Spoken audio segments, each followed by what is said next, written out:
Turkey में मैं इस टाइम बैठा हुआ हूँ और टर्की में भी दूसरी साइड है। लास्ट टाइम हम जो गए थे इस्तांबुल गए थे, लेकिन इस दफ़ा हम आए हैं मार्मरेस में, डलमाम एयरपोर्ट के पास है। तो अगर आप इस वाली साइड पे आएँ तो कोशिश करें कि एक तो पैसे जो हैं वो, अगर आप पाकिस्तान वाली साइड से आएँ तो रुपयों में ना लेके आएँ, क्योंकि इतनी इजीली चेंज नहीं होएगा। करेंसी अगर होएगी तो रेट अच्छा नहीं मिलेगा।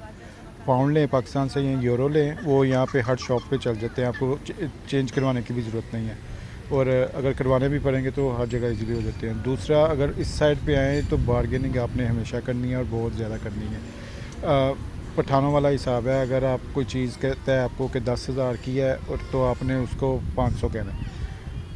अगर आप जो चीज़ वो मांगते हैं प्राइस वही देंगे तो वो चीज़ आपको बहुत महंगी पड़ेगी। बेइंतहा की बारगेनिंग करनी पड़ेगी यहाँ पे आपको।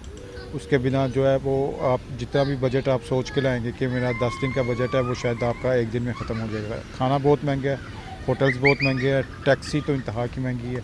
सो रीज़नेबल प्राइस आपने अपनी लेके आनी है साथ, ताकि आपका गुजारा हो जाए। और दूसरा,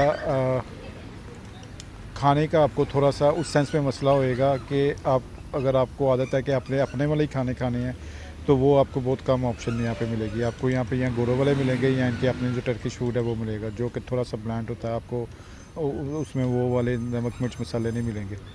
तो यही एक छोटी सी वीडियो है। बाकी भी कहीं पे मैं जाता रहूँगा तो इंशाल्लाह आपके साथ वीडियो शेयर करता रहूँगा। फिर दोबारा आपको किसी और वीडियो में आपसे बात हो जाती है। सी यू लेटर।